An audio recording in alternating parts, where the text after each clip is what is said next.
유쾌한 남자들의 시시콜콜 토크쇼 김프로쇼 지금 시작하겠습니다. 저는 김프로입니다.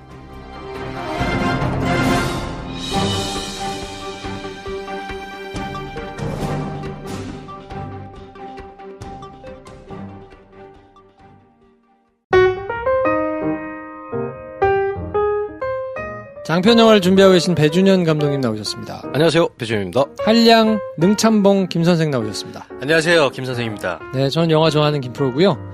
오늘은 프린스 씨 모시고 네. 지난번에 했던 변호인을 이어가지고 할 건데 네.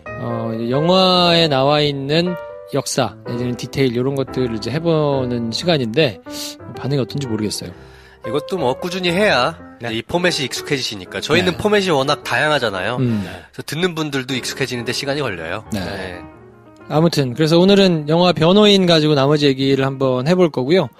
오늘은 30대 여자분이 사연을 보내주셨는데 네. 그래요. 마냥 웃을 수만은 없는 사연입니다. 네, 일단 한번 소개를 해주십시오. 10년 넘게 드라마를 쓰다가 4년 전에 정리하고 새로운 일을 하고 있습니다.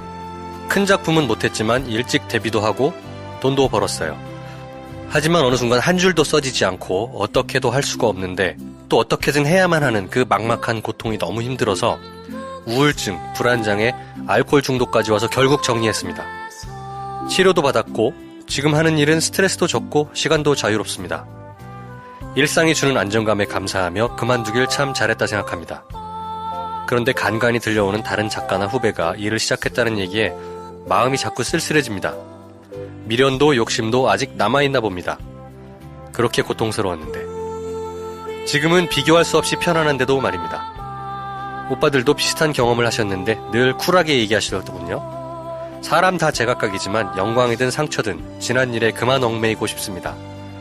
4년이면 됐으니 이제 좀 놓으라고 한마디 해주세요. 네. 이제 좀 놓으세요. 이렇게? 돌아가면서 해야지. 돌아가면서 사인을 줬어야지. 배 감독? 있었는데. 네. 시나리오 이제 좀 놓아줘. 야, 이거 진짜 효과적인 것 같아. 아, 정말. 아니, 우리 중에 글을 쓰는 사람이 당신이니까. 네. 얘기를 해본 거예요. 그렇군요. 네. 놓으세요. 네. 예, 좀 많이 힘드셨나 봐요. 네. 알코올 중독까지 올 정도면 진짜 괴로워가지고 네. 마음은 이해할 것 같아요. 네. 예, 아쉽기는 하지만 그래도 삶이 사라지지 않으니까 이게 낫다. 네. 근데 근데 아쉬운 거. 뭐 그게 인생 아닌가요? 다 그쵸. 그런 거 아닌가? 그쵸. 이게 인생이에요. 셀라비 이것이 인생. 6월 7일 단관. 네. 근데 이렇게 글을 쓰다가 막혔을 때 네. 답답함을 느낄 때 어떻게 해결했어요? 그거는 글이 나와야 해결되는 것 같아요. 뭐 다른 방법을 했을 때는 다른 방법의 부작용만 더 자세히 알게 된다. 네, 뭐 다른 방법은 없는 것 같은데 그걸 견뎌내서 산을 넘고 했을 때 이게 나의 삶과 생활을 잘 유지시켜주는 균형이 잡혀 있느냐, 아니면 자꾸 계속 망가지면서 가는 느낌이 드느냐의 차이인 것 같은데 이분은 아마 후자여서 더 이상은 이렇게는 못하겠다라는 생각이 드신 거 아니었을까. 말도 못하는 고통을 사실 상상이 잘 안 돼요, 저는. 네. 네, 글을 쓰거나 뭔가 창작물을 내는 일을 했던 사람이 아니잖아요. 네. 그렇기 때문에 그게 자기 속에서 뭔가 안 나올 때 그 답답함과 고통이란 거를 사실 그렇게 실감까지는 못 하겠어요. 네. 그냥 뭐 별건 아니고요. 그냥 이렇게 안 나오고 있을 때 그래서 그래서 세수는 하자 하고 이제 거울을 보잖아요. 네. 이 바퀴벌레는 뭐지? 약간 뭐 이 정도 생각이 든다. 바퀴벌레가 왜 이렇게 일어나서 걷고 있지? 약간 이런 생각이 드는 정도? 뭐 자기 비하까지 가는군요. 그러니까 왜냐하면 이게 눈에 보이는 뭔가 내가 만약에 뭐 의자 만드는 사람이면 모르겠어요. 내가 목수의 삶을 살아본 적이 없으니까. 의자는 누가 앉는 거잖아. 네. 앉아서 쓰는 거잖아. 그래서 내가 이걸 어떻게 하면 어떻게 고칠지도 나오고. 근데 이거는 확인 받아본 적이 없거든. 아직.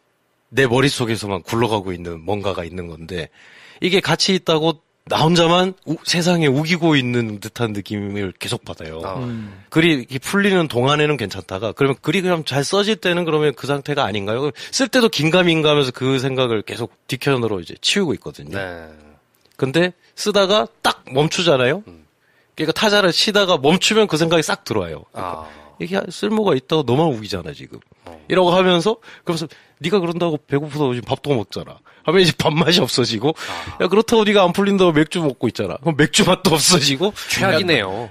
그게 이제 계속 왔다 갔다 해서, 그래서 뭐, 같은 동료들이나 아니면은 뭐, 같은 업종에 있는 사람들이나 혹은 같은 고민을 하고 있는 사람들에게 도움도 받고 서로 이제 위로도 하고 격려도 하면서 이제 가는데 그때 이제 위로와 격려와 그리고 나의 뭔가가 좋은 것이다라는 걸 확인받을 때 또 희열이 모든 걸 상쇄하고도 나옴이 있으니까 이제 그걸 이제 버티면서 하는 건데 그렇지 않다. 나는 이제 더 이상 나올 게 없는 것 같다라는 생각이 한번 딱 사로잡히면 그게 굉장히 좀 극복하기가 힘들긴 하겠죠. 네. 아마 이분이 그래서 그만두시고 일을 하신 게 아닌가라는 생각이 드는데. 야, 그치 10년 넘게 쓰셨으면 네. 진짜 열심히 하신 건데. 그쵸. 네. 그리고 뭔가 번아웃 된 느낌을 느끼시고 난 다음에 관두신 건데 어쩌면 그때 힘들었는데 뭔가 됐을 때 느끼던 어떤 그런 희열이 지금은 없다라는 생각이 조금은 있지 않으신가 하는 생각도 들고. 10년을 불태웠으면 네. 저는 그냥 이제 놔도 되는 거 아닌가. 네. 네. 어차피 우리가 10년 단위로 인생 산다 그러면 네. 한 20대 중반 정도까지는 이제 학생으로 뭘 배우거나 뭐 이러느라고 쓰고 그쵸. 그때부터 10년씩 해봐야 뭐 5개, 6개 사는 거잖아요. 그쵸. 그 중에 한마디를 네. 열심히 불태웠으면 네.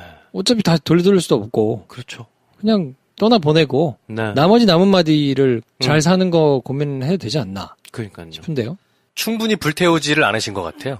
스스로 돌아보기에 네, 생각해봤을 때 내가 지난 10년 동안에 이제 아쉬움이 없을 만큼 난 불태웠다. 네. 라는 느낌을 받지 못한 채 끝을 내서 네. 미련이 남으신 것 같거든요. 그럴 수도 있죠. 네. 그러면 지금 하는 일상의 그 시간대 중에 글을 좀 써보시면 어떤가? 오히려 그러면 이제 글을 쓸 때 기분도 달라질 수도 있고 뭐 그럴 수는 있을 것 같아요. 그게 잘 안 되겠죠, 근데? 네. 안 될 것 같아요. 저는 별로 권하지 않습니다. 네. 왜냐면 이건 태도가 결정하는 거 아닌가 하는 감히 주제 넘은 얘기를. 네. 그렇죠. 10년 동안 환경이 좋아졌을 때도 안 나오면 네. 환경이 안 좋아졌는데 나오겠어? 그지. 너무 매몰찬가? 아니야. 어쩌면 이럴 수도 있어. 그때 안 되던 게 지금 나올 거라는 생각하지 말고 네. 그냥 저 갑자기 김보통 작가님이 하신 말씀이 생각나는데 영혼의 배설이라고 생각하고 그냥 블로그든 다른 글이든 그런 식으로 어쩌면 글을 좀 쓰시는 이분은 것도 성향상 만족 못 하실 것 같아요. 이분 스스로가 그게 즐거움이면 그렇지, 뿌듯하게 쌓이는 게 좋을 텐데 그치, 만약에 만족스럽지 못해가지고 나의 10년 넘게 한 것에 대한 아쉬움이라면 그런 글이 안 써지겠구나. 그럼요. 그럼 맞네, 더 맞네. 그런 게 늘어나면 늘어날수록 불만족만 높아지지 않을까. 이분은 제가 넘겨짚는 겁니다만 그럴 수 있을 것 같네요. 지금 하시는 거를 차라리 끝을 찍어보시는 게 더 좋은 거 아닌가? 그렇지. 맞아. 제 성향이니까 저는 그럴 것 같아요. 그냥 네. 지금의 편안한 일상마저도 흔들릴지도 모른다는 생각이 드네요. 지금 다시 글을, 그러니까 이런 표현 좀 죄송합니다. 어설프게 시작했다가는. 네. 그럴 수도 있죠. 지금 무슨 일을 하시는지는 모르겠는데 네. 지금 하시는 일로 끝을 찍을 수 있는 방법이 있으니까 네. 그걸로 찍은 다음에 뭐 다른 걸 생각하시면 여지가 넓어지잖아요. 네. 그런 방식으로 문제를 해결하는 게 어떤가. 이건 뭐 그냥 제 편의상 제 스타일로 말씀을 드리면. 네, 사실은 이분도 자기 마음이 그렇게 되기를 원하셔서 그치. 이렇게 사연을 보내신 거니까 그러실 수 있지 않으실까? 근데 말이 그렇지 이것도 쉽진 않아요. 네. 안 쉽죠. 매일매일 다잡으면서 가는 거지. 네, 그렇죠. 뭐든지 후회가 남으면 참 쉽지 않습니다. 네. 그저께 20대 남학생 사연도 후회와 미련으로 점철돼. 그래서 본인이 힘든 뭐 이런 사연이었잖아. 네. 참 이게 쉽지가 않네요. 아무튼 이분께도 뭐 저희가 네. 주제 넘게 막 드리는 말씀은 어차피 본인도 다 알고 계실 거라고 생각하고요. 네. 저희가 있는 책 중에서 비빔북스에서 만드신 푸니쿨라를 한번 보내드려 볼게요. 네네네. 네, 요거를 한번 읽으시고 한번 좀 이 책을 읽고 또 글을 쓰던 과거로 돌아가고 싶다 생각하시면 어떡하지? 과거로 하지만 커피집에 가야지. 하지만 푸니콜라 같은 단골 카페를 찾는 게 우선시 될 테지. 그러다가 바리스타가 될 수도 있지. 그렇지. 아니면 거기 사장님이 누굴 만날 수도 있고. 그렇지. 그럴 수도 있는 거죠. 아무튼 푸니쿨라 보내드릴 테니까 읽으시고 네. 좀 심기일전 하셨으면 좋겠고요. 네네. 김프로쇼 도와주시는 분들입니다. 샤워 후 사랑받는 남자가 되자 향수비누 헤이브로 올인원 파워바, 커피가 식기 전에 시리즈 최신작 가와구치 도시카즈의 이 거짓말이 들통나기 전에 비빔북스 화이팅. 네, 품격 있는 고객 중심 컨설팅, 올바른 보험은 올보넷. 평단과 관객을 빵빵 터뜨린 대환장 결혼식, 영화 세라비 이것이 인생. 내일 단관이니까요. 네. 많이 오세요. 선물 많이 드릴게요. 네, 같이 보고 같이 웃읍시다. 네. 저희는 광고 듣고 프린스 심과 영화 변호인으로 찾아뵙겠습니다. 여러분께서는 지금 유쾌한 사람들의 영화시다 토크쇼 김프로쇼를 듣고 계십니다. 저는 인생극장 저자 노명우입니다.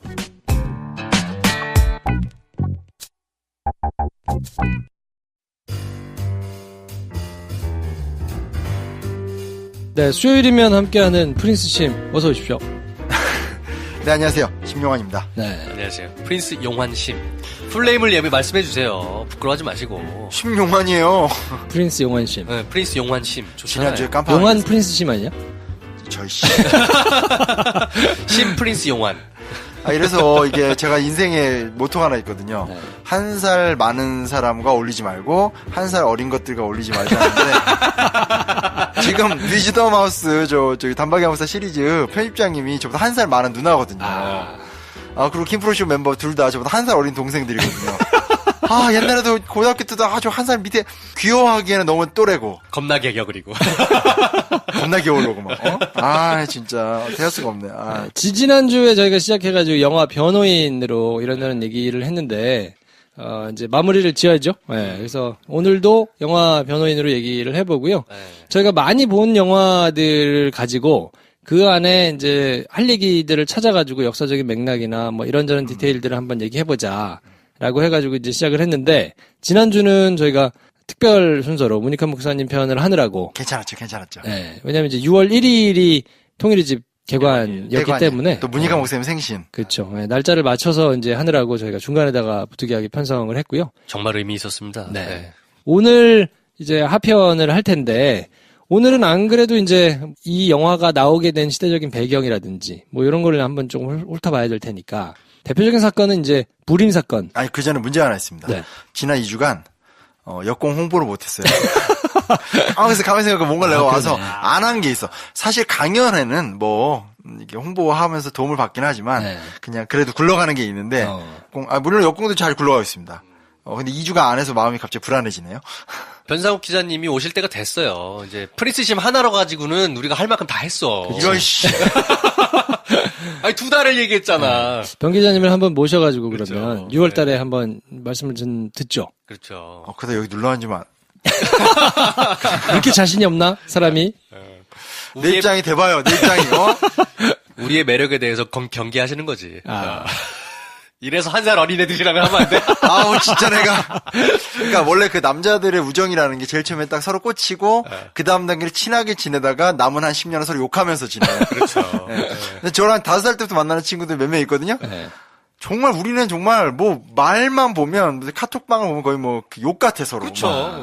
뭐 내가 이제 뭘 예를 들어서 기사로 화제가 됐다 하면 그럼 이제 야 너 그걸로 화제가 됐다 이러면 되는데 야 댓글 부대 풀었냐? 뭐 이런 식으로 뭐 얘기하고 그렇죠. 막 우리들이 없는 의미에 하면서 야 뭐 너 미투에 걸렸다며 이러면서 막 너 친구냐? 그래서 막 약간 남자들 사이의 어떤 그런 특징. 큰일 났습니다.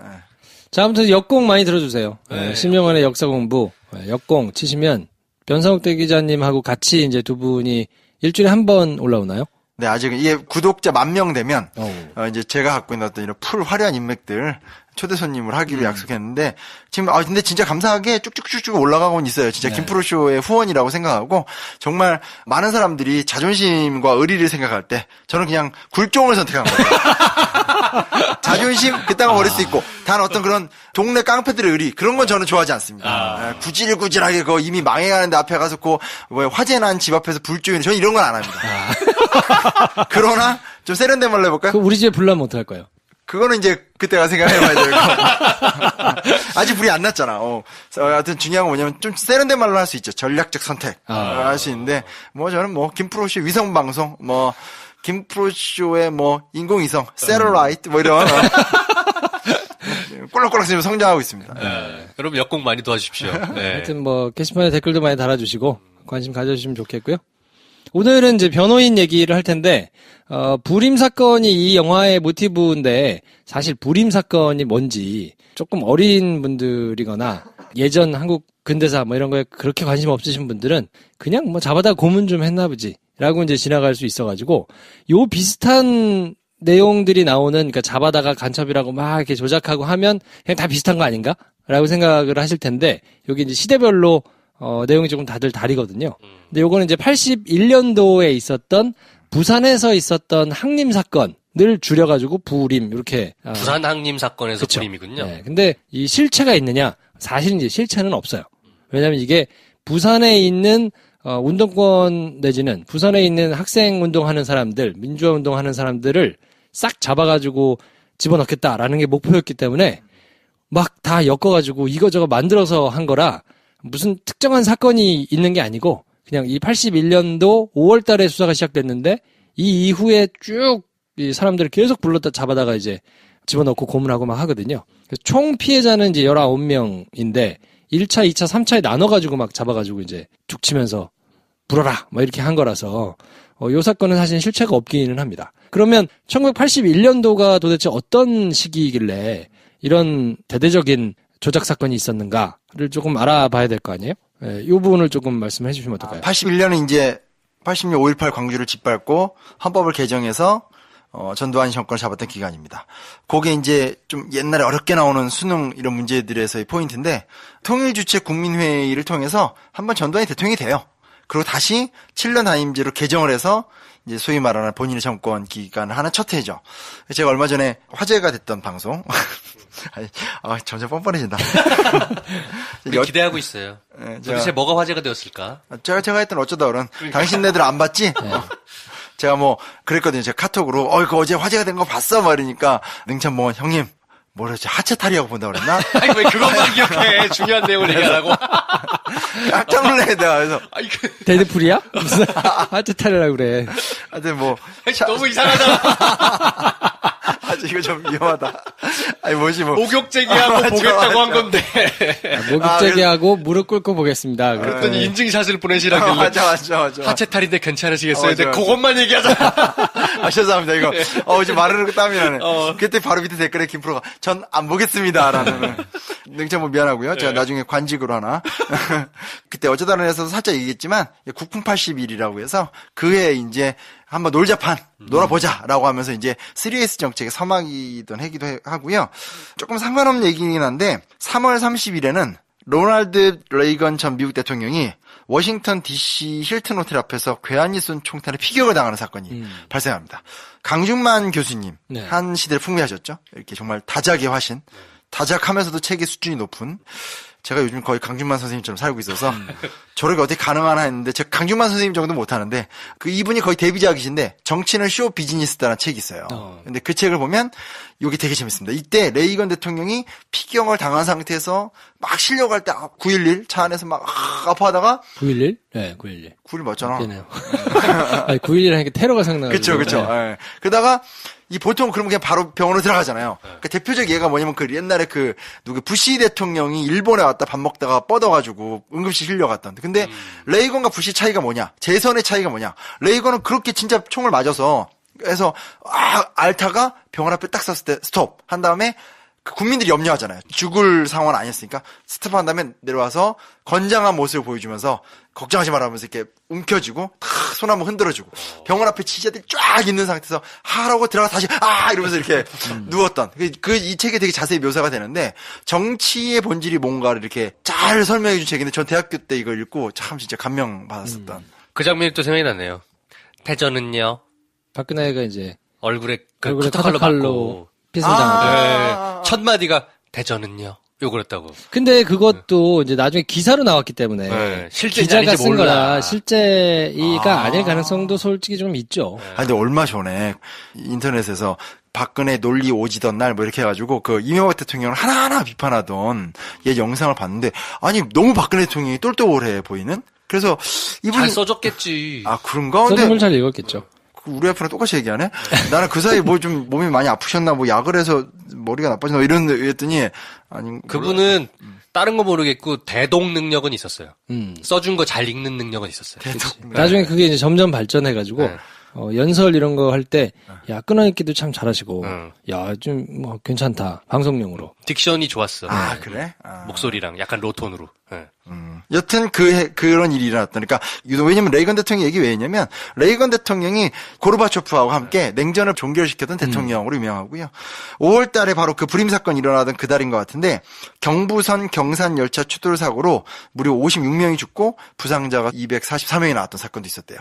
그래서 제가 추론하건대 이건 어디 있는 건 아닌데 그냥 제 감으로는 5월 달에 수사가 시작됐거든요. 근데 보통 수사가 시작되는 거는 수사합니다 이렇게 알리진 않아요. 그래서 이게 불임 사건도 이제 사람들이 체포돼가지고 알려지기 시작한 건 8월, 9월 이때부터란 말이에요. 그러니까 5월 달에 수사가 왜 시작됐을까? 저는 여기에 단초가 좀 있지 않을까. 민심이 동요할 만한 커다란 사건이란 말이에요. 근데 그때 당시에는 지금처럼 미디어가 발전하지 않았으니까 막 속보로 많이 나오고 이러진 않았어도 뭐 뉴스로 나오고 어쩌고 하면 여파라는 게 있으니까. 그렇죠. 네, 그렇기 때문에 야 이걸 빨리 돌리려면 뭘 돌려야 돼? 그러면 빨갱이가 필요하죠. 합리적 추론이다. 네. 왜냐면 처음에 그러지 않을까. 바로 그 전년에 5.18을 찍어 누르고 집권한 상태에서 뭐 놀아 제끼고 하는데 이게 잘 먹히지 않는 상황인데 사상자만 300명이 넘는데 이걸 그냥 놔뒀을 리는 없고 뭔가 하여튼 그리고 이제 지역이 봐요. 경산이잖아. 그러니까 뭔가 부산 이쪽 지역에 민심을 조금 돌릴 만한 뭔가 좀 필요하지 않았을까 하는 게 제 추론입니다. 괜찮았어? 당황스럽네요. 훅 들어오네. 근데, 재밌네. 8월 달이 되면요. 8월이 이제 발표하는 데죠. 8월 1일 날 해외여행 자유화. 이 법을 발표해요. 그러니까 전두환과 박정희의 가장 큰 차이는 문화 정책이잖아요. 근데 8월 달부터 본격적으로 이제 새 여권법을 발표하고 그 8월 달에 제5차 경제개발 5개년 계획을 발표하니 한편에서는 박정희식의 나도 경제건설의 발전을 보여주겠다. 이게 우리 옛날 학교 다닐 때 광역시 건설하고 그런 거예요. 서울 집중 벗어나서 대구광역시 이런 거 만든다는 그거 발표하고 다시 11월 달에는 대한민국 안기부에서 학원 침투 교포 간첩단 검거 발표. 원래 학원 간첩단 사건 하면 70년대 때 김기춘이 한 거. 그게 되게 유명한데 똑같이 학원 간첩단 사건이 또 발표가 돼요. 그러니까 이게 3믹스가 되는 거죠. 당근 주고 그리고 살짝 공안 정치로 겁도 좀 주고 이렇게 한 거네요. 이게 이제 불임 사건이라고 하면 림자를 돌림으로 사실은 맞춘 거거든요. 그래서 가장 유명한 사건이 1960년대에 있었던 동백림 사건이라고 1967년도 7월 달이었는데 중앙정보부가 그때 이제 대대적으로 발표를 하거든요. 내용이 뭐냐면 독일하고 프랑스로 건너간 유학생들, 이민자들 이런 사람들이 동베를린에 있는 북한 대사관을 통해 가지고 평양으로 건너갔다 왔다 이렇게 하면서 교육을 받아서 그 사람들이 간첩으로 이렇게 들어와서 암약하면서 활동한다. 그렇게 했던 게 194명이라고 발표를 하면서 대대적으로 막 이제 빨간색 몰이를 막 하거든요. 이때 포함됐던 사람이 작곡가 윤희상 씨, 화가 이응로 씨, 시인 천상병 씨, 뭐 이런 사람들이 전부 다 이제 이걸로 잡혀가지고 고문당하고 막 이랬었거든요. 그게 단방의 한국사에 정말 자세히 나와요. 그림도 막 사파도 다 그렸고 천상병 시인이 마산 쪽 사람인데 우리나라 시인 계보가 흥미로운 게 시 행복을 쓴 유치환 시인이 통영 사람인데 결혼식 때 시동 그러니까 앞에 이렇게 어린애들 가면서 축하해주는 그 시동이 시인 김춘수예요. 그리고 나중에 실제로 이 시인 유치한 선생님께서 경주나 마산 이런 데 학교 선생 했고 시인 김춘수의 첫 시집의 추천사를 유치한이 써줘요. 두 번째 시집은 서정주가 써줘요. 그리고 이 김춘수 시인이 마산 중학교 선생 시절에 거기 중학교 1학년 학생으로 들어온 게 천상병이에요. 연결이 희한하게 되죠. 근데 김춘수는 얼마나 잘 나가냐. 나중에 가면 이 사람이 KBS 방송위원회 이런 것도 하고 국회의원도 하고 다 해요. 그러니까 그 한양대학교인가 국문학과 교수도 하고 그래서 그 시인으로서 누릴 수 있는 모든 명예를 다 누린 게 김춘수예요. 근데 그의 제자였고 천상병을 어떻게 보면 좀 끌어줬던. 왜냐면 이미 알아본 거죠. 중학교 때 시 쓰는 모양 보니까 되게 똑똑하고 얘가 되게 될 것 같다고 느꼈고 추천사를 써줘요. 그리고 실제로 서울대학교 상대를 들어가. 우리가 천상병 시인 하면 아마 지금 방송을 들으시는 좀 어린 친구들은 누구야 이러겠지만 우리가 어릴 때만 하더라도 사실은 천상병 시인 다큐 많이 나왔었잖아요. 이게 좀 바보 같고 애 같고 하는데 그분이 실제로 서울 상대를 들어갔고 서울 상대 중퇴예요. 그리고 이미 서울 상대생 때 시집 등단도 하고 김춘수 시인으로도 유명하지만 평론가로도 유명한데 똑같이 천상병 시인도 평론도 데뷔를 해요. 그다가 아마 대학 교육에 대한 필요성을 못 느꼈는지 이미 그때 부산에 가서 부산에서 유명한 시장인가 정치인 보좌관도 하고 막 그래요. 그러니까 어떻게 보면 유치환과 김춘수처럼 이렇게 가듯이 김춘수 다음을 이은 천상병이라는 거물이 또 하나 등장할 수 있는 상황인데 저 동베를린 사건 때 아주 거칠게 얘기하면 공작원으로 지목된 사람한테 가서 몇 번 용돈 받아 쓰고 밥 한 번 얻어먹고 했던 되게 순진한 근데 그게 걸려서 거기서 이제 고문을 당하면서 그 성불구까지 되고 그 사건이 되는 거니까 그렇죠. 이 사건이 사실 영화에 굉장히 잘 나와 있는 영화가 이중간첩이에요. 한석규 씨가 나왔던 그 완전 망한 거. 네, 완전 망했죠. 그래서 충무로에 당시에 이제 뭐라고 돌았냐면 2주 간첩이라고. 왜? 2주 걸고 내렸어요. 영화가 그때 저는 그때 진짜 한석규 완전 팬이어서 네. 몇 년 쉬었잖아요. 그저 3년인가 쉬고 복귀한 작품인데 완전 망했어. 60억인가 들여가지고 그때는 이제 거액으로 제작을 했는데 그 뭐가 돈이 그렇게 많이 들어왔죠? 2주도 아니 근데 굉장히 잘 나와 있어요. 로케도 했고 네, 그리고 거기에 이제 무슨 뭐 소음 총이라든지 뭐 이런 세세한 것들이 디테일이 굉장히 살아있거든요. 영화는 굉장히 괜찮아요. 한석규 씨 팬이세요? 김프로도 한석규 팬이거든. 네. 그래서 이중간첩 많이 봤을 거야. 많이 봤어요. 네. 근데 이제 봤죠. 그 영화에서 문제가 됐던 막 한참 욕을 많이 먹었던 이제 고소영 씨가 네. 너무 발연기를 했다. 뭐 이런 이제 욕을 조금 무슨 얘기 막 해도 돼요? 당시에 먹었어요. 당시에 먹었었어요 그때 실제로. 아니, 저도 같이 그 욕을 했어요. 우리 석규 형을 이러면서 막 하면서 이렇게 너 때문에 막 이러면서 막. 근데 사실 지금 다시 꺼내서 보면 굉장히 호평이 많아요. 아 그래요? 당시에는 조금 앞서갔던 것 같아. 왜 이렇게 그땐 나도 되게 재미없었는데? 그때 당시에는 그치. 근데 이게 정통 스파이 스릴러의 그걸 잘 따라가서 영화는 되게 잘 만든 영화예요. 그렇구나. 네. 아무튼 뭐 여기 잘 나와 있는 사건이 동백님 사건이 잘 나와 있는 영화는 이제 이중간첩이고요. 그 다음에 말씀하신 대로 무림 사건이라고 해가지고. 아, 그걸 잠깐만요.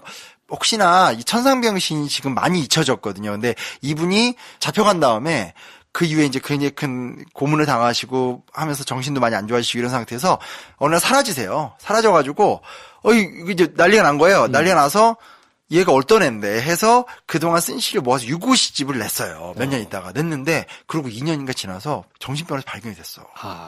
뒤늦게 발견이 된 거예요. 그래서 우리 역사에 아마 이게 우리 역사만이 아니라 세계 역사에 정말 유례가 없는 사건인데 살아있는 상태에서 유고시집을 이거 지금 이제 웃기에는 너무 그렇게 된 사연을 갖고 계시고 실제로 이분이 그러고 나서 그 이후에 다큐에 나왔을 때 한없이 순한 모습도 사실 사모님을 잘 두셨죠. 가족들이 보살피고 문인들이 또 도와주고 이러면서 방송에도 몇 번 다큐로 나오면서 화제도 됐고 또 그때 이회수 씨나 돌 김용옥이라든지 그 당시 이제 80년대 90년대 때 좀 대한민국의 요즘 말로 하면 돌 플러스 아이 좀 특이한 돌 플러스 아이. 왜냐면 이혜수 씨도 막 그때 소설 쓴다고 할 적에 자기 감옥을 체험하고 싶다고 해서 실제로 방문 강원 막 그래서 밑에 밥 받아 먹고 이제 그런 거 해서 그 세 명이 만든 뭐 사파시도 나오고 하면서 좀 알려졌는데 그래서 시집을 뭐 요놈 요 이쁜 놈 이런 시도 썼는데 막상 시를 읽어보면 시가 되게 슬퍼요. 정말 그 문장이 시인 김춘수는 진짜 엘리트여서 어떻게 보면 약간 좀 허식도 많아서 나는 보았다. 부다페스트에서 쏘아진 총탄에 쓰러진 소녀의 머리를 막 이렇게 안 가봤을 것 같은데. 읽다 보면 그렇게 유럽 얘기가 많이 나와요. 아무래도 본인이 젠틀한 사람이 이러다 보니까 그걸 많이 차용하는지 모르는데 정말 180도야. 근데 천상병 씨는 막 나에게 돈이 있다면 나는 땅을 사고 싶고 거기다 내 무덤을 만들고 싶다. 이렇게 한 번이라도 내가 부자가 돼봤으면 이렇게 되게 정말 순수하면서 이게 시를 읽다 보면 그냥 자연스럽게 고개가 이렇게 들고 맑은 하늘을 쳐다보게 되는 게 천상병 시인의 매력이고 하지만 그 안에 있는 가난과 아픔에 대한 그리고 가족의 돌봄 없는 막 그런 고통 이런 것들이 잘 버무려져 있는데 지금 요즘에 너무 시를 안 읽잖아요. 근데 천상병 시인의 시하고 김춘수 시인의 시를 시집을 사서 같이 보면 이제 김춘수 시인의 시를 무시하는 게 아니라 너무 대조가 되는데 두 시 다 되게 괜찮고 개인적으로는 그때 천상병 시인의 시에 좀 도취됐었던 적이 있었었는데 참 볼만하더라고요. 네. 이렇게 또 문학에도 일가견을 자랑하시는 프린스 심. 그 말만 없었으면 지금 아름답게 끝나는데. 나보고 하체탈이라고 하잖아. 미안해요. 잘못했어요. 제가, 농담입니다. 그래서 동백님 사건, 그리고 이제 70년대 후반에 서울대 학생운동 하는 애들 때려잡겠다고 아까 얘기한 김기춘 씨가 이제 막 이렇게 했잖아요. 그게 이제, 정부의 대대적인 수사가 있었던 게 무림 사건인데, 서울대 73학번부터 79학번까지를 이제 무적 막 연행해가지고 이제 조사하고 막 이랬던 거거든요. 이때 이근한이 고문기술자로 이제 활약을 해가지고 1계급 특진도 하고 이게 뭐 사건 전체는 이 명명한 게 참 웃겨. 이 사건 전체를 보면 안개 숲에 쌓여가지고 종잡을 수가 없대. 당연히 실체가 없으니까 씨발 종잡을 수가 없지. 그래서 무림이에요. 맞아요. 그리고 81년 5월에 항림 사건도 숲처럼 무성한 학생운동 조직을 일망타진했다면서 자기들이 붙인 이름이 경찰이 붙인 이름이 항림 사건이거든요. 전혀 없어. 왜 이렇게 시적인 표현을 쓰고 지랄들이야.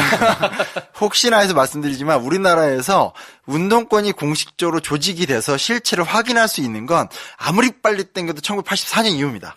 왜냐면 83년 4년에 학원 자유화 조치가 되고 하면서 사실 전두환 입장에선 이렇게 유화 정책 펼쳤으면 좀 바뀌겠지라고 했더니 기다렸다는 듯이 이제 조직이 더더더 만들어지는 상황이었고 그러다가 이제 가장 좌경화된 소위 말하는 어떤 마르크스주의의 경도가 되고 연북 연공 노선 얘기하면서 주사파 나오고 하던 게 다 86년 얘기고 86년이 되고 그 다음에 89년에 냉전이 붕괴가 됐음에도 불구하고 전대협하고 한청년 하면서 93, 4년까지 그게 흐름이 그럭저럭 가다가 96년인가 97년인지 좀 헷갈리는데 연세대 사태. 96년. 네. 6년이죠? 네. 6년인가? 거기서 완전히 붕괴가 됐기 때문에 어떤 저때 있었던 일은 너무 앞뒤가 안 맞는 거죠. 그렇죠. 그리고 그때도 그 뒤에 있었던 일들이 그 운동권 애들이 전체가 다 빨갱이다? 그러니까 혁명을 꿈꾸는 것과 사회 변화를 꿈꾸는 것과 빨갱이다 혹은 북과 연계가 돼 있다는 건 분명히 구분되는 얘기인데 완전 다른 얘기죠. 네. 그거는 이제 뭐 말도 안 되게 얘기하는 거죠. 그러니까 지금도 일부가 전희경인 이런 국회의원들이 갑자기 뭐 누구예요 저기 임종석 비서실장한테 사상이 의심스럽다는 이런 소리 하는 것 자체가 저번에도 고영주 씨 얘기 나왔었잖아요. 특정 어떤 그런 거 이제 맹목적으로 빠져들어가지고 계속 이제 그냥 자기들이 믿는 공포영화 같은 것들을 이렇게 자기들끼리 돌려보면서 확신하는 그런 흐름이라고 볼 수 있는 거죠. 그러니까 실체는 없는데 자기들이 만들어 놓고 자기들만 계속 보면서 자기들이 무섭다고 느끼면서 잡아놓아야 된다는 거야. 고영주가 평생에 관심 가졌던 단체가 뭔지 알아요? 그게 전교조예요, 전교조. 고영주는 A부터 Z까지 막판에 가면 제일 집착하는 게 전교조고 그 결실이 박근혜 정부 때 전교조 해체로 이어지게 사실 되게 되는 거예요. 정말 묻고 싶은 게 전교조 선생님 한번 만나봤어요? 이제 고영주 씨를 만나면 묻고 싶거든요. 만나면 그냥 똑같은 선생님이에요. 똑같은 뭐 단체고 그래서 정말 나는 진짜 이상해요 그 사람들. 그 당시 이제 저는 궁금한 거예요. 항림 사건이 무림은 그래 뭐 안개에 쌓인 뭐 숲이라고도 하지만 항림 사건은 왜 이게 항림이지? 그게 줄여가지고 이제 부림이니까 부산 항림 사건은 도대체 뭐지? 그렇게 찾아보니까 전국 민주학생연맹이라고 해가지고 전민학년이라는 게 있는데. 여기에 속했던 대학생 단체가 처음으로 모임을 가진 대학로에 있는 다방 이름이 항림다방이래. 그렇죠. 네. 그거 지금도 있어요. 그렇죠. 그래서 그 항림다방에서 했는데, 근데 부산에잖아. 무슨 상관이지? 했더니, 이 항림다방에서 모임을 했던 사람이 부산에 가가지고 만났던 사람을 엮은 거야. 그래서 부산 항림 사건을 줄여가지고 부림 사건이라 하고, 이거를 뭔가 빨갱이 냄새가 나게 맞춰야 되니까 예전에 있었던 동백림 사건하고 라임을 맞춘 거더라고요. 림으로.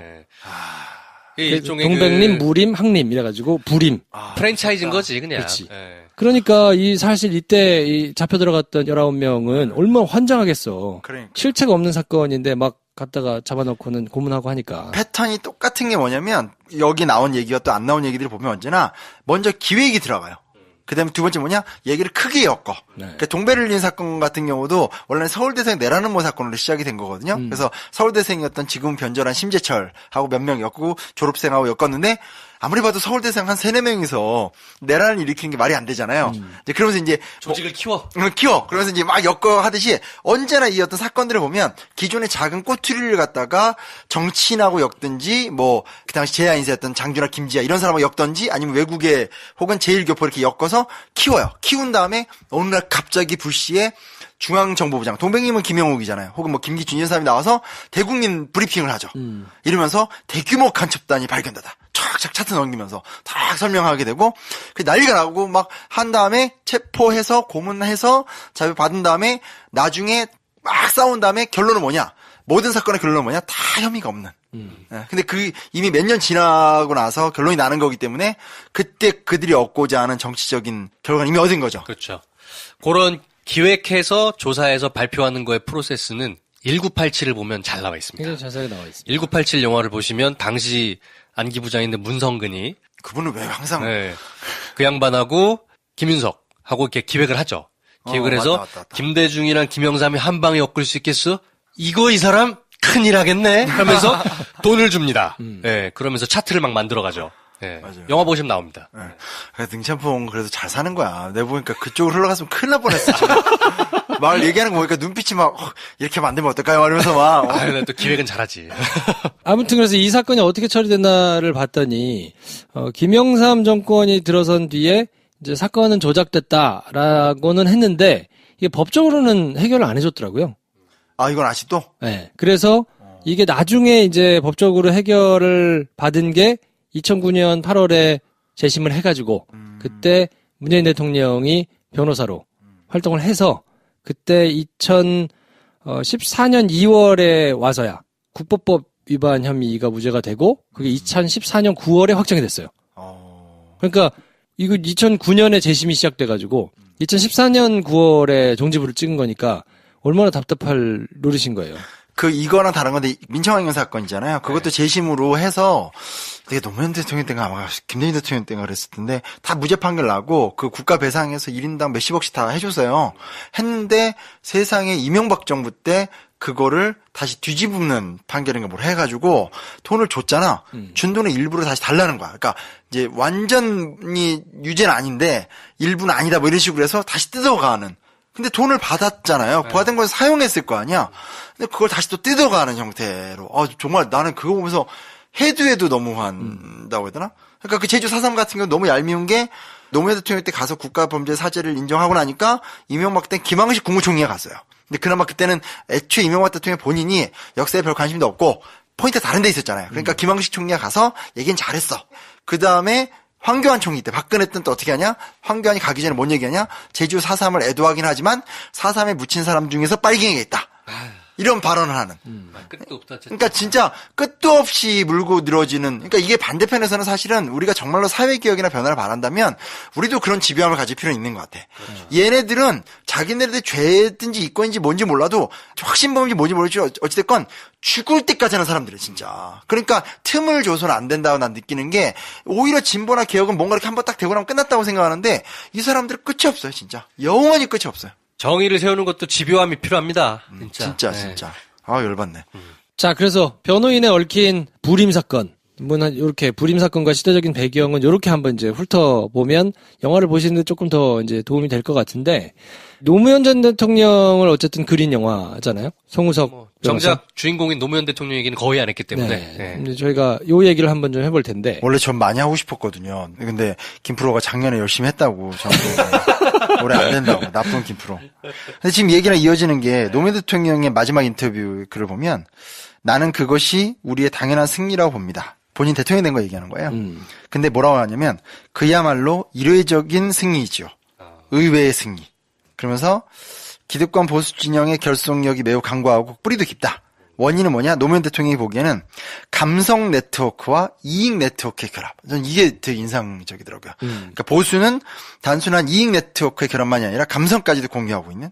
그래서 인적 조직도 강합니다. 이념적 결속뿐만 아니라 기득권의 결속도 큽니다. 자생적으로 어떤 이익에 기반한 네트워크가 생기면 그것을 다시 감성적인 네트워크로 재결합, 재조직이 됩니다. 그러니까 학자들이 원인 관계를 분석하더라도 이 네트워크에 들어간 사람들은 선후 관계가 없어지는 거지. 무시무시한 거죠.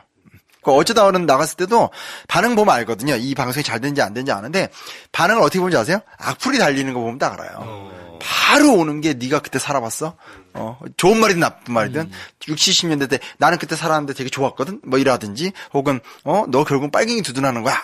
뭐 그런 거 있잖아요. 확 보는데 그 끝도 없는 어떤 그런 노력이라고 해야 되나? 이걸 뭐라고 평가해야 될지 모르겠어요. 그 카르텔은 강력하죠. 네. 실제로는 이익에 기반하고 있긴 하지만 거기에 이제 감성을 얹어가지고 근데 지금 태극기 들고 나오시는 분들은 이익 부분은 거세되는데 감성 여전히 남아있는 분들인 거잖아요. 네. 그 노무현 대통령 책 읽다 보면 흥미로운 게 뭐냐면 김영삼 대통령한테 가서 이제 생활비 많이 받았다는 얘기가 솔직하게 나오고 있고요. 여보 나 좀 도와줘 이 책 보면 되게 재밌게 나오는데 이게 아마 이 글을 쓴 분이 하여튼 그 글쓰기로 유명하신 윤태영 씨가 쓰신 대통령이 말하기 쓰신 분이 아무튼 그 멤버에 쓰신 걸 알고 있는데 여튼 재밌는 게 뭐냐면 돈이 떨어지면 김영삼 대통령한테 찾아가면 김영삼 대통령 말 없이 이제 언제나 봉투를 이렇게 준대요. 그럼 이제 자존심이 걸리잖아요. 그러면 제가 다시는 다음번에 꼭 독립해서 이건 안 받을 겁니다. 그리고 저는 저의 정치 소신이 있습니다. 그래서 쑥 받아가다가 또 떨어지면 또 오면 또 말없이 또 돈을 주면 똑같은 말을 하면서 저는 제 소신을 지킬 것이고 이걸 줬다고 저의 마음까지 샀다고 생각하시면 안 됩니다. 싹 하고 그렇게 돈 떨어질 때마다 가면 씩 웃으면서 별소리 안 하고 계속 돈 펑트를 줬다는 예, 그 일화가 되게 인상적이었어요. 네. 그리고 김대중 대통령하고 나중에 만나잖아요. 아까 그 꼬마 민주당 거쳐가지고 가게 되는데 김대중 대통령한테는 뭐라고 하냐면 정말 박학다식한데 사람을 주눅들게 한다. 그러니까 아무래도 김영삼 대통령은 본인이 좀 이렇게 잘 모르니까 사람의 얘기를 좀 들어주는 스타일이라고 해야 되나? 근데 그에 비해서 김대중 대통령 같은 경우는 이제 워낙 달변이고 워낙 아는 게 많고 이러니까 얘기를 하다 보면 위축된다. 그런 걸 아예 좀 직설적으로 써놓으신 기억도 인상적이더라고요. 그 노무현 대통령 하면 사실 그러니까 사람들이 나는 진짜 부탁인 게 책 좀 읽고 기사를 쓰든지, 갑자기 내가 김프로를 째려보는 건가? 나는 기사를 안 쓰니까, 이제. 당당하게 내 눈빛을 피했어.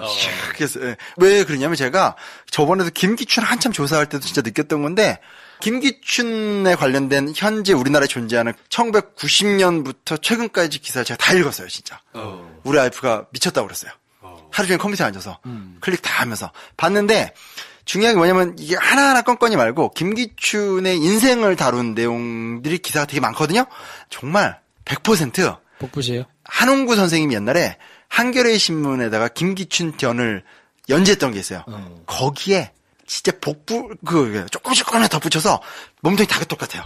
깜짝 놀랐어요. 그래서 그 한국의 어떤 그런 뭐 꼭 제가 기자님들 비판한 데보다는 그 외국에 보면 기자들이 나중에 가면 말년에 막 두꺼운 철학책 내고 막 이러는 거 많잖아요. 그리고 뭐 퓰리처상에서 말도 안 되는 역사가들보다 더 훌륭한 책을 많이 내고 하는데 그런 게 되게 안 된다 이런 얘기를 여러 가지 각도에서 얘기하는 걸 들었었는데 저는 정말 그때는 사실 충격이었어요. 그래서 이렇게 김기춘이 사회에서 관심을 갖고 있는데 실제로 김기춘을 연구한 사람이 한 명밖에 없었고 한 명의 기사 옛날에 썼던 글을 갖고 결국은 재생산하는 것밖에 안 됐다. 근데 더 재밌어요. 왜냐면 그때 그래서 제가 한홍구 선생님 찾아가서 물어봤어요.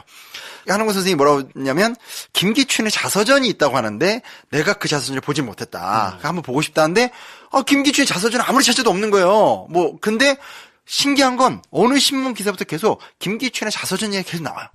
안 읽어봤으면서. 의문이 가는 게 뭐냐면 난 결국 아직까지 김기춘 자서전 못 찾았는데 자서전이 있어서 진짜로 그걸 한 명이 제일 처음에 본 걸 계속 붙이게 하는 건지 아니면 흘린 얘기나 돌아다닌 얘기를 누군가 한 명 옮겼는데 그게 계속 와서 김기춘의 자서전이 있게 된 건지가 궁금해요. 근데 제가 이제 뭐 제 개인 거든 연구 과정이 있으니까 확인까지 못 해봤는데 그런 부분에서는 참 가짜뉴스가 왜 생산되는가? 그거에 대한 좀 의문이 들어요. 제가 이 얘기를 왜 했냐면 노무현 대통령의 여보 나 좀 도와줘라는 처음에 책을 보면 첫 장에 날개의 내용이 무슨 내용이냐면 이분이 변호사 개업하고 돈이 없을 적에 60만 원짜리 수임을 했는데 그게 사실 딱 봐도 안 돼도 되는 건데 하여튼 수임을 하고 나면 이 돈을 안 돌려줘도 되는 거래요, 법적으로. 근데 그때 돈이 없어가지고 수임을 한 상태에서 평소 같아서 좀 돈이 있었으면 이거 하지 말라고 할 텐데 너무 돈이 궁한 상태에서 꼭 하시겠어요? 네 하니까 한 거예요. 근데 아니나 다를까 며칠 있다가 해결됐으니까 돌려달라고 얘기를 아줌마 하러 오니까 아줌마한테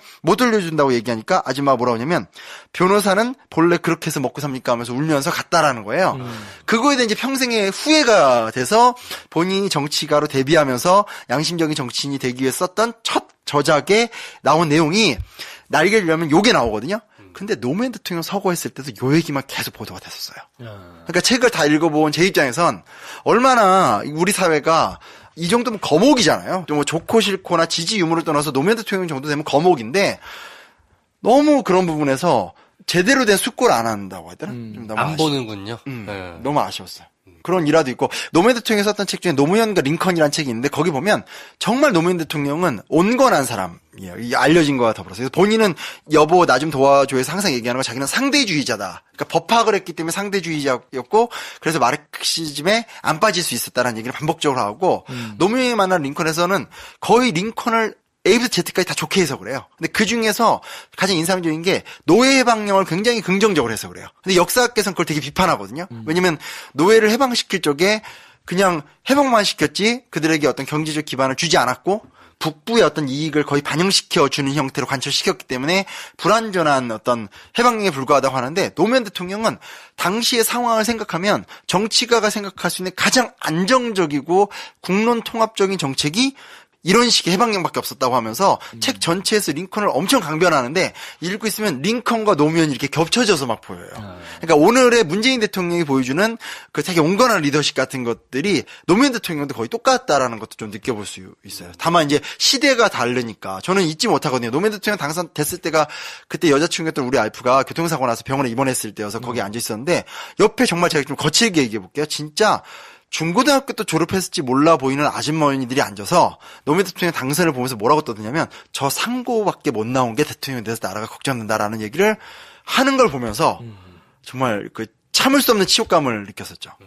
사법고시를 합격해도 판사를 해도 상고야. 참 그게 진짜 무서운 거잖아요. 아 그렇게 말하니까 진짜 무섭다. 사법고시를 합격을 해도 판사가 돼도 잘 나가는 변호사여도 서울대 나오고 사법고시가 못 돼가지고 빌빌대는 사람이 얼마나 많은데 그리고 사법고시를 합격해가지고 판사가 됐다는 얘기는 그 연수원 기수 내에서도 굉장히 탑에 있었다는 얘기거든요. 그렇죠. 근데 그런 맥락을 알고 싶지 않은 거죠. 그냥 보고 싶은 것만 보고 하고 싶은 대로만 생각을 하니까 참 그게 굉장히 불행인 것 같아요. 그 영화에도 보면 나오잖아요. 처음에 판사가 돼가지고 갔을 때 판사 때였나 변호사 때였나 하여튼 가가지고 같은 법조인들 모임에 가니까 몇 기야? 그래서 뭐 몇 기입니다. 아니 그게 아니고 학교. 서울대 몇 학번이야? 이렇게 물어보는 거잖아요. 노무현 대통령의 마지막 인터뷰라는 책에서 보면 이런 말이 나옵니다. 원칙은 타협할 수 없는 것이고 전략은 타협할 수 있습니다. 라고 하면서 뭔 얘기하냐. 자기는 한미 FTA나 이라크 파병은 타협할 수 있는 거라고 생각했다라는 거예요. 그러면서 핵심이 뭐였냐면 뭐 이라크 파병 얘기보다 한미 FTA 얘기를 하면서 우리나라의 역량은 이미 됐기 때문에 한미 FTA는 이겨낼 수 있었다. 이겨낼 수 있을 것이라 봤기 때문에 자기는 이거를 했다라는 거예요. 이게 저는 이번에 방송을 준비하면서 다시 한번 이렇게 좀 책들 다 꺼내서 하나하나 검토해보면서 이게 좀 눈에 많이 밟히더라고요. 그러니까 한미 FTA를 우리가 감당할 수 있는가.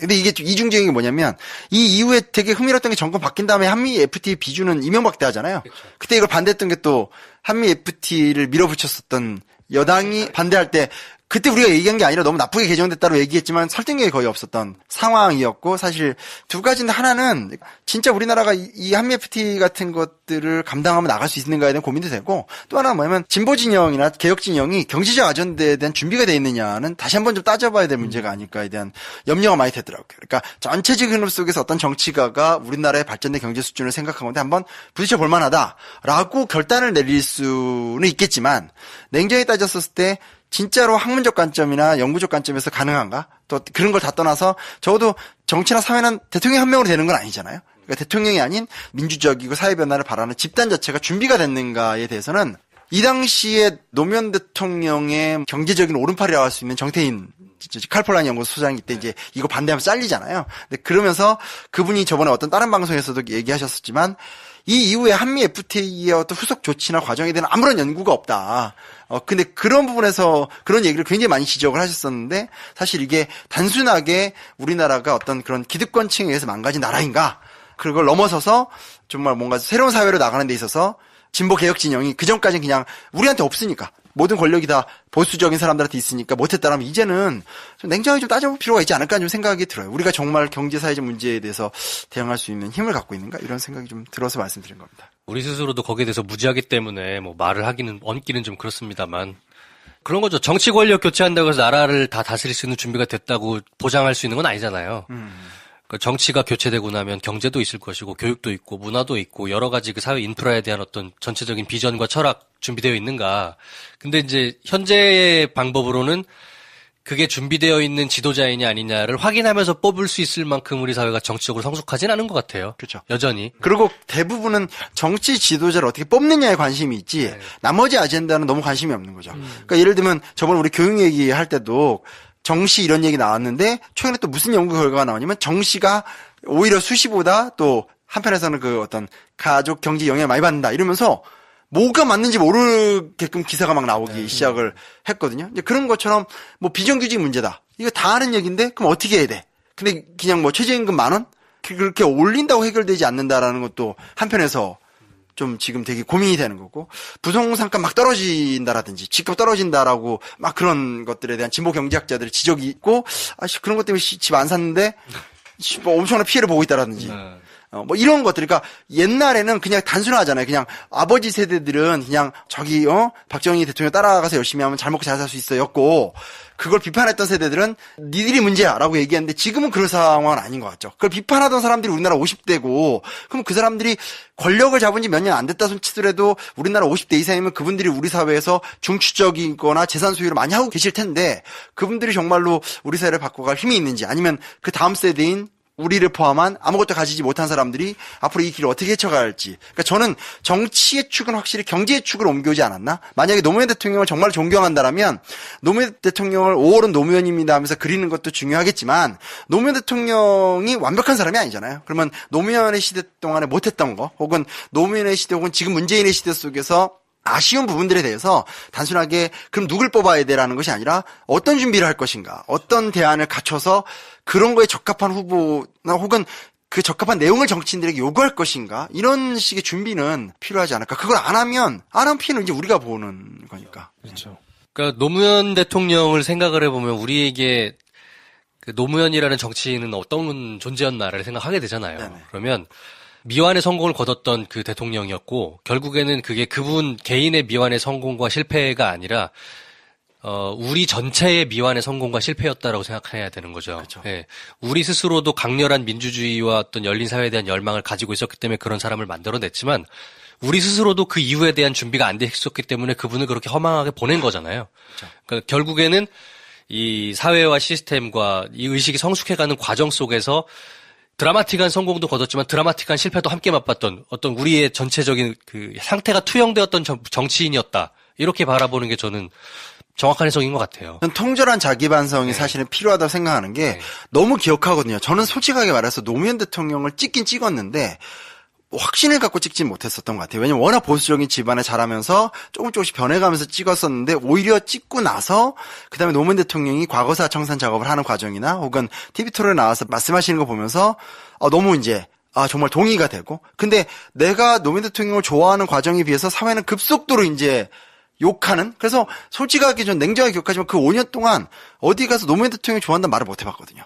왜냐면 노무현이라는 이름만 나오면 다들 욕하고, 직장에서 이렇게 텔레비전 화면 나오면 저 새끼 이러면서 욕하던 게 5년이었고, 그리고 그 결과가 뭐였냐면 노무현을 찍었던 사람의 상당수, 적어도 우리 세대들, 그때는 30대들이었죠? 이제 40대야. 근데 그 세대들이 결국은 이명박을 찍는데 주요 역할을 했었잖아요. 어느 정도는. 제 친구도 다 찍었거든요, 이명박. 저는 안 찍었습니다. 나도. 저는 이명박이 개인적으로 싫었기 때문에 안 찍었는데. 네. 그러니까 그런 부분에서 뭐 찍었다고 뭐라고 그러는 게 아니라, 그랬고 왔다는 걸 인정을 한다면 왜 그때는 노무현 대통령을 미워했는가, 그리고 우리는 왜 이명박을 찍었는가에 대해서 냉정히 따지면서 우리 안에 있는 어떤 욕망의 문제나 혹은 우리 안에 준비되지 않은 어떤, 그러니까 노무현에 대해서 너무 많은 기대를 했던 건데 그 기대의 내용은 노무현 대통령 혼자 할 수 없는 것들도 많다라는 거거든요. 그렇죠. 좀 그런 부분에서는 특히 더 지난 10년간 더 누적된 남북관계 문제나 어떤 경제 사회적 문제, 이런 것들에 대해서는 이제는 사람을 기대하는 것보다도 사람들 우리 안에서의 가능성을 창출해내는 거, 어떤 아젠다에 대한 준비가 되는 거, 이런 게 좀 중요하다는 생각이 좀 들어서, 그게 노무현 대통령을 사랑하고 좋아한다면 진정으로 노무현 대통령을 사랑하는 법이 아닐까. 왜냐면 정말 이제 문재인 대통령이 되셨잖아요. 네. 제가 문재인 대통령 한 번 뵀거든요. 같이 행사를 했던 적이 있는데 몇 번 뵐 수 있었는데 내가 거절했다? 왜 그랬어, 그거. 그래서 시간이 안 돼서. 근데 2시간 정도 같이 있었었는데 문재인 대통령이 일반 시민들의 얘기를 듣는 모습을 보고 저는 진짜 이게 사실 김프로쇼에서 첫 공개 하는데 정말 그때 되게 감흥을 많이 받았어요. 이 사람이 앞으로 대통령이 되면 뭐 이렇게 정말 다른 사람들 뭐 잘하시겠지만 되면 정말 진지하게 경청하면서 갈 수 있겠다는 걸 딱 2시간 같이 있었는데 정말 뼈저리게 느꼈어요. 왜냐면 이렇게 태도로 보면 알잖아요. 네. 근데 어쨌든 문재인 대통령이 됐다는 얘기는 어떻게 보면 노무현 대통령 지지자들한테는 노무현 대통령의 아픔을 치유하는 시간이라고 생각해요. 근데 이거는 안타깝게도 벌써 1년이 지나갔고 남은 건 4년밖에 없다라는 거죠. 네. 그렇다면 이제부터는 사람 사는 세상을 우리가 만들고 싶다라고 한다면 그거는 또 다른 노무현을 찾는다기보다는 한 명 한 명이 마치 김대중 대통령이 행동하는 양심이 되길 얘기했듯이, 혹은 또 노무현 대통령이 깨어있는 시민에 대한 얘기를 했듯이 우리가 그런 준비된 시민이 되어가는 과정이 맞지 않을까, 뭐 그런 생각을 좀 해보게 됩니다. 가만히 보면 정치와 선거라는 거는 결국에 참 정직하구나라는 생각을 했어요. 그러면 51%를 해야 이기는 거 아니겠습니까, 결국에는? 그렇죠. 그러면 51%를 달성하지 못해서 졌다면은 나랑 생각이 다른 사람이 훨씬 많다는 거라. 기본적으로. 그리고 나랑 생각이 다른 사람이 만들어낸 51%의 그 승자는 결국에는 우리 사회의 대다수를 차지하는 사람들의 생각의 총합이에요. 거의 정확히. 그렇더라고요. 이명박 박근혜를 봐도 어디서 저런 쓰레기 괴물을 우리가 뽑았나 하지만 사실은 우리 안에 쓰레기와 괴물 같은 생각들의 총합이었다고 생각하는 게 정확한 것 같거든요. 그러니까 앞으로는 하늘에서 어떤 선인이 내려와서 우리를 다스려줄 거라 이런 시대는 절대 있을 수 없고 내가 준비된 만큼 내가 가지고 있는 생각만큼 그리고 또 나와 가지고 있는 생각이 비슷한 사람이 51%를 넘는 그 사람들의 총합만큼의 지도자가 나올 거다라고 생각을 하면 그때부터 명확해지죠. 내가 얼마나 이 사회에 또 이 나라의 시스템에 대해서 계속해서 고민하고 있는가. 일단 나부터 돌아보고 그리고 내가 가지고 있는 생각과 비슷한 사람의 숫자가 많이 있는가를 돌아보면 결국에는 5년 뒤에 누가 대통령이 될지가 정확히 나오는 거예요. 네. 국민들이 긍정적 생각을 가질 필요가 있다고 생각하는 게 얼마 전에 지난주 수업을 했었는데 선거인데 제가 수업하잖아요. 근데 발표 수업을 시켰어요. 대학교 1학년 애들이 교양 수업이니까 뭘 얼마나 하겠어라고 생각하고 했는데 한 애가 개헌안을 자기가 생각하는 개헌안을 이렇게 수정해 왔는데 농촌 부분을 갖고 온 거예요. 그래서 깜짝 놀랐죠. 전 농촌의 니은자도 모르는데 서울에서만 살아가지고. 근데 얘가 알고 보니까 뭐였냐면 한 10몇 가정이 집단 이주를 하는 귀농 가정이 자녀였어요. 그래서 거기 가서 농촌 대한공동체를 만들고 거기서 대한 학교 출신이었던 거예요. 그래서 대학을 오게 됐는데 얘의 핵심 요지가 뭐였냐면 농촌과 도시로 보지 말고 지방으로 보라는 거예요. 그래서 지방이라는 개념으로 접근을 하기 시작하면 지금 기존에 있었던 농민들이 거의 고령화가 됐잖아요. 그러면 이제 남는 건 이제 새로운 친구들이 많이 들어가게 되는데 당연히 이 농촌에서 뭘 하든 도시처럼 소득을 얻을 수는 없는데 그래서 도시처럼 소득을 얻게 하려고 도시 자본이 들어간 외국의 상황을 보면 외국은 결국은 도시에 있는 자본가들이 돈을 다 차지하고 농민들이 잘 사는 것처럼 보이고 농촌 경제가 활성화된 것처럼 보이지만 실제로 농민들이 더 가난해지는 거예요. 그거보다는 그렇게 안 하고 자율적으로 하게 되면 예를 들어서 서울이 400만 원을 번다 치면 농촌이 200만 원만 벌어도 거기 농촌에 사는 사람들이 자본의 투자보다 더 많이 벌게 되는 효과가 되고 그러면 200을 벌지만 농촌은 실제로 경제적으로 더 돈 쓸 게 없잖아요. 그러니까 소비라는 게 많이 버는 것도 중요하지만 많이 쓸 때가 있어야 되는데 농촌은 쓸 때가 적으니까 예를 들면 서울의 400과 농촌의 200이 거의 비슷한 구조가 되고 문화적 욕구는 요즘 KTX 같은 게 많이 발달돼 있기 때문에 욕구를 풀고 싶을 때 그 교통편을 이용해서 왔다 갔다 하면서 풀면 된다라는 식의 얘기를 막 하는데 깜짝 놀랐어요. 그래서 그동안 전 솔직히 뭐 대한운동, 공동체운동 이런 거에 대해서 사실은 관심도 별로 없었고 마르크스의 영향을 받아가지고 부정적인 생각이었었는데 이게 계속 밀고 나가다 보면 앞으로 3, 40년 지나면 전체가 바뀌지 못하더라도 우리나라의 꽤 곳곳에 되게 새로운 형태의 어떤 지방 질서가 만들어질 수도 있겠구나를 학생의 발표를 보면서 말은 되게 누덕하고 그랬지만 되게 인상적이었어요.